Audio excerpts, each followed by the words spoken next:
Salam damai sejahtera untuk kita semua. Saudara-saudari terkasih di dalam Kristus, marilah kita mensyukuri segala berkat dan anugerah Tuhan yang telah Ia limpahkan kepada kita. Kita bersyukur untuk anugerah istirahat semalam, dan kita bersyukur untuk rahmat hari baru ini. Marilah kita mengawali hari ini dengan mendengarkan firman-Nya yang akan menuntun kita sepanjang hari ini. Dalam nama Bapa dan Putra dan Roh Kudus. Amin. Marilah kita berdoa.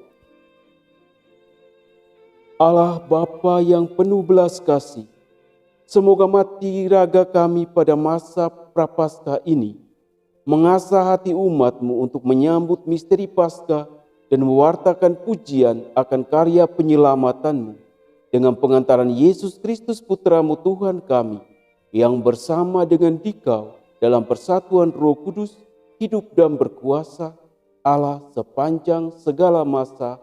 Amin. Saudara-saudari terkasih di dalam Kristus, marilah kita membuka hati dan batin kita untuk mendengarkan firman Tuhan yang diambil dari Injil Yohanes bab 5 ayat 1 sampai 16. Tuhan bersamamu dan bersama rohmu. Inilah Injil Yesus Kristus menurut Yohanes. Dimuliakanlah Tuhan. Pada hari raya orang Yahudi, Yesus berangkat ke Yerusalem. Di Yerusalem, dekat pintu gerbang domba, ada sebuah kolam yang dalam bahasa Ibrani disebut Betesda. Serambinya ada 5, dan di serambi-serambi itu berbaring sejumlah besar orang sakit. Ada di situ seorang yang sudah 38 tahun lamanya sakit. Ketika Yesus melihat orang itu berbaring di sana, dan karena Ia tahu bahwa ia telah lama dalam keadaan itu, berkatalah Ia kepadanya, "Maukah engkau sembuh?" Jawab orang sakit itu kepadanya, "Tuhan, tidak ada orang yang menurunkan aku ke dalam kolam itu. Apabila airnya mulai guncang, dan sementara aku sendiri menuju kolam itu, orang lain sudah turun mendahului aku." Kata Yesus kepadanya, "Bangunlah, angkatlah tilammu dan berjalanlah." Dan pada saat itu juga sembuhlah orang itu. Lalu ia mengangkat tilamnya dan berjalan. Tetapi hari itu hari Sabat.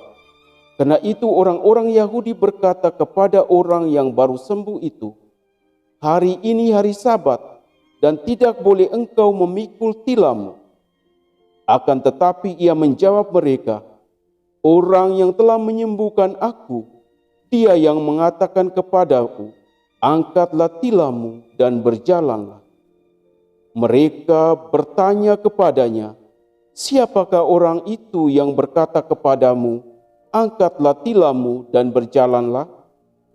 Tetapi orang yang baru sembuh itu tidak tahu siapa orang itu, sebab Yesus telah menghilang ke tengah-tengah orang banyak di tempat itu. Kemudian ketika bertemu dengan dia dalam bait Allah, Yesus lalu berkata kepadanya, "Engkau telah sembuh, jangan berbuat dosa lagi, supaya padamu jangan terjadi yang lebih buruk." Orang itu keluar, lalu menceritakan kepada orang-orang Yahudi bahwa Yesuslah yang telah menyembuhkan dia. Dan karena itu, orang-orang Yahudi berusaha menganiaya Yesus karena Ia melakukan hal-hal itu pada hari Sabat. Demikianlah Injil Tuhan. Terpujilah Kristus.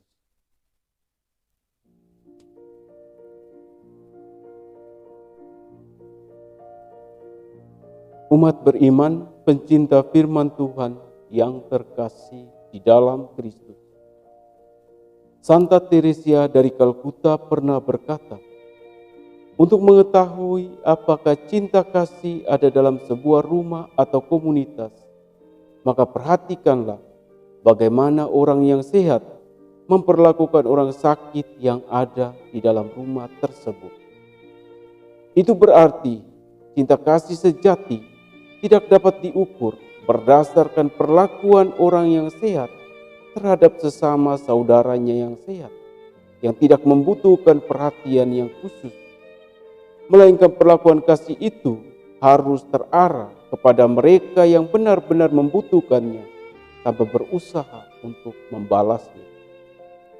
Umat beriman, pencinta firman Tuhan yang terkasih di dalam Kristus.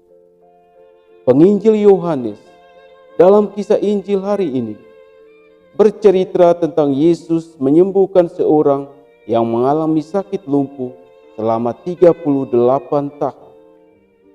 Ketika Yesus melihat orang lumpuh tersebut, Yesus mengajukan sebuah pertanyaan.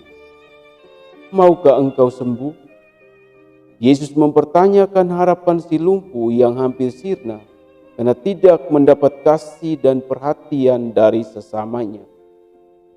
Jawaban orang lumpuh itu, Tuhan, tidak ada orang yang menurunkan aku ke dalam kolam itu.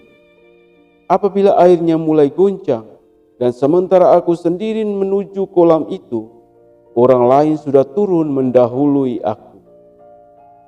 Jawaban orang lumpuh itu hendak membongkar realitas hidup yang sesungguhnya, bahwa kaum marginal, yakni orang-orang miskin, sederhana, sakit dan cacat, orang-orang yang kurang berhasil dalam hidupnya, sering mendapat perlakuan yang tidak adil di dalam kehidupan dan sering diabaikan di dalam kebersamaan.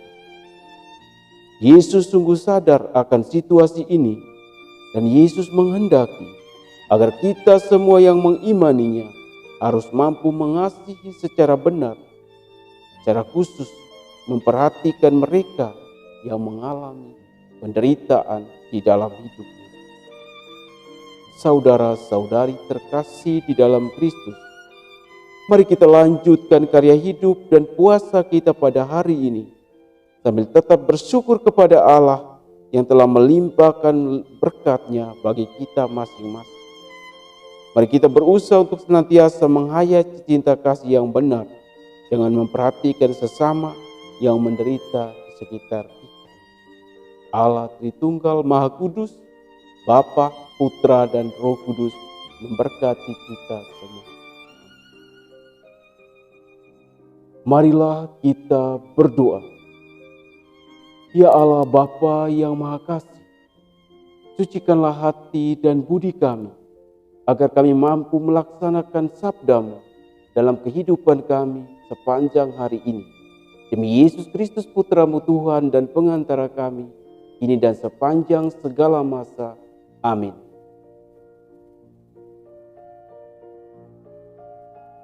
Saudara-saudari terkasih, marilah kita menyatukan hati dan batin kita untuk memohon berkat Tuhan. Tuhan bersamamu dan bersama rohmu.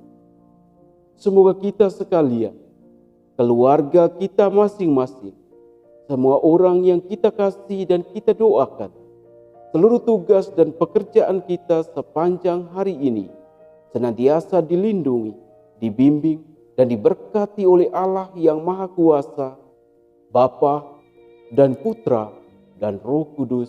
Amin. Saudara-saudari terkasih, dalam menghadapi pandemi virus corona yang masih saja berlangsung, marilah kita selalu berusaha untuk mematuhi protokol kesehatan, selalu mencuci tangan pakai sabun, menjaga jarak, dan selalu memakai masker kapan dan di mana saja kita berada. Terima kasih. Tuhan Yesus memberkati kita semua.